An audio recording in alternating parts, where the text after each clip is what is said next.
Hello Internet, my name is Vedrit and welcome back to my monthly development update video for the False World. Um, for this video I'm not going to be spending much time in-game.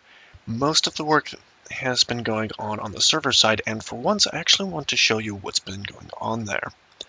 As for what's been going on in-game, I believe I found the cause of the characters sliding around. And before I get too far into things, you'll notice that things are very jagged and not pretty. I've adjusted the quality settings for the game to more accurately represent the presets. So I'm currently running on the fastest, which turns off all of the beauty things like anti-aliasing, VSync, and a number of other things, just so that I can squeeze out some additional performance because the laptop that I'm using is not great. So yeah, I think I found the cause of the characters sliding around.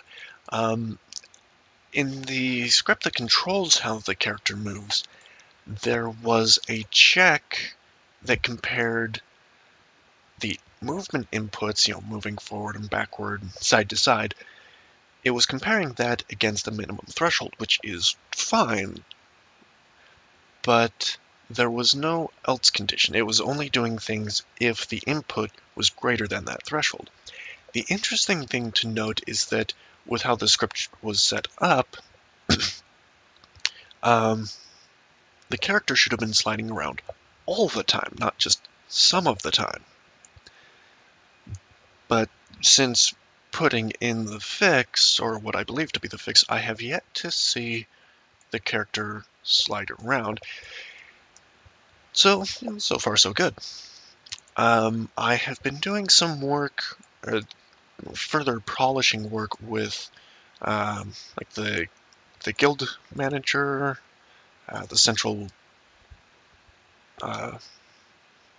the town manager, and I've also started a rewrite of the inventory system. The current system works, but it's very clunky, as I've said before in past videos.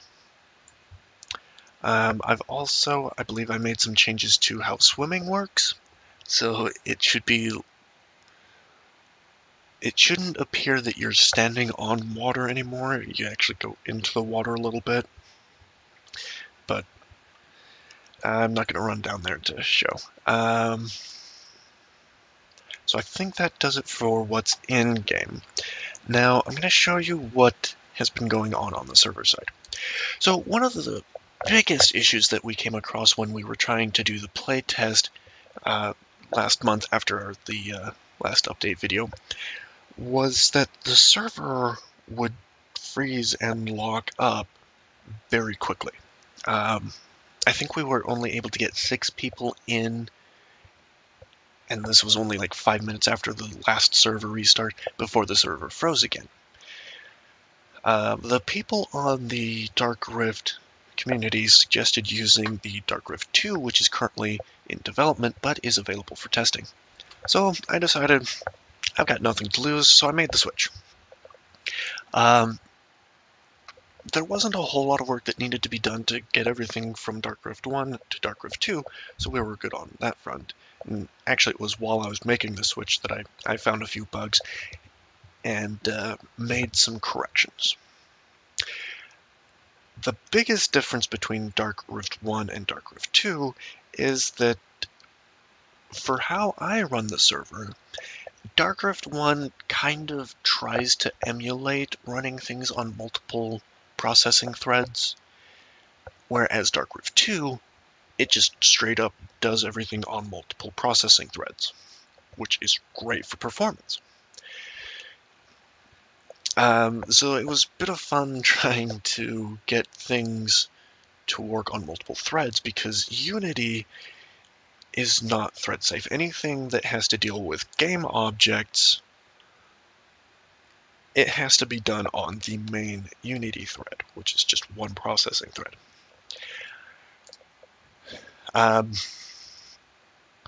So that was lots of fun. And this is where things really started making a difference. So not only have I been able to get multiple clients connected and have them connected for like half an hour without any issues on the server, the server can now handle things much quicker than it could before. Before, with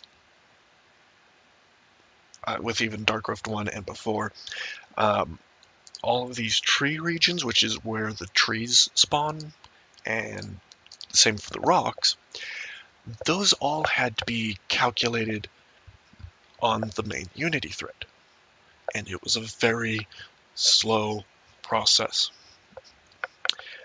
I've now made it so that they're doing things on the separate threads, and it is so much faster.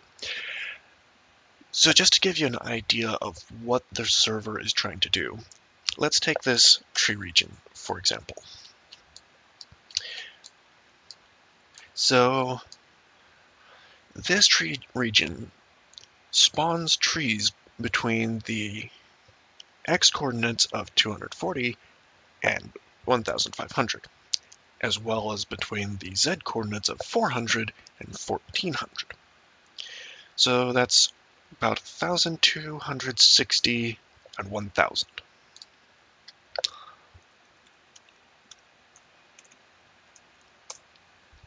That is 1,260,000 possible locations where a tree could be. That's not even counting in where it's water, or where the slope is too steep, or where there are buildings, or anything else. And this all has to be calculated and figured out for each zone. As you can see, there are 10 zones for trees and 10 zones for minerals. That's 20 zones. Oops, I closed the calculator, but that comes out to be about 26 million locations where the server has to create a pair, and it's adding it to a list of locations that will later on go through to find a location where it can actually place a tree. It'll take those coordinates and it'll test the terrain to check for water, slope, all that other stuff before actually spawning something.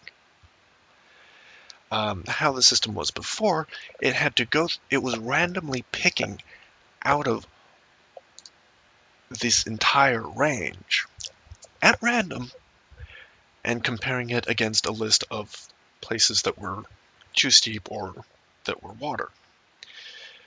This opened up the non-zero possibility of picking coordinates twice and recalculating whether or not that was a valid placement, whether it had already been checked before, and it was just redundancy all around. The new system, that is eliminated altogether.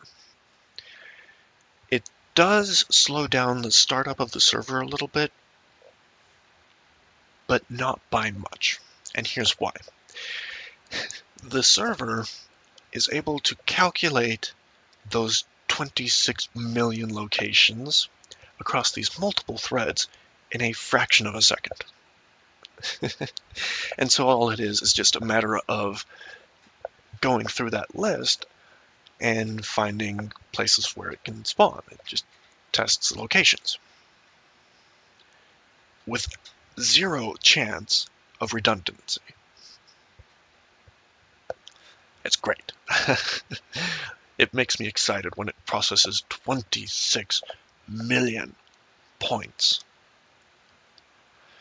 And with that, actually I've done a test and I'll pull that up here. So I started the server just before I started recording at 1:41 p.m. essentially. So some errors that we can ignore. Places calculated, and it's already started completing locations, and then let's see, server checking in. All zones completed at 1:56. A little bit under 16 minutes. About 15 and a half minutes for it to calculate to 26 million locations, spawn all of the trees and all of the rocks in under 15 minutes. And that's significant because these trees, for the most part, they are spawning 150 trees per zone. And then the mineral regions, the rocks, about 50 per zone. So we're looking at about 2,000, we'll say, objects that it has to go through the list and find a spot where it can spawn and actually spawn it. Now, unfortunately, the spawning process, it is all done on the Unity thread. It can only be done on one thread, which is fine. It's what we have to do. But 2,000 objects, and it could probably be done faster. I think we're only checking one item per zone per frame. And the server's running at 60 frames a second. So it could probably be sped up to do 2 or 3 spots per zone per frame. But that's optimization for a later date. 15 minutes is not bad, especially once we get persistence where we can actually save these lists and save the trees and rocks so that we can just pull up previous data. We don't have to reload anything. We don't have to recheck anything. It'll be great. Now, something that I've also done is, as you'll notice, the server is now accepting logins. So I've made it so that players can only log into the server. They can still connect, but they can't log in until the server has set everything up. That'll be great because then players connecting won't have incomplete data. They won't be getting sent information as it gets set up on the server side. It'll all be done, and they'll get things when they load in. So I'm excited for that. I feel like I've rambled for 5 minutes. But I think that just about does it for this update video. In the coming months, I hope that that I'll be able to finish the item system rewrite, and that it'll be a significant improvement. Also, I've started working on integrating a third-party patching software for the False World. Right now, it's pretty buggy and broken, but the developer said that they are working on what pretty much amounts to an overhaul of the patching system. Unfortunately, that won't be done until September. So next video, maybe the video after, we'll see a patching system that we can distribute to all of the clients. Let's see, what else is there for announcements or anything? I think that just about does it. So, until next time, be good.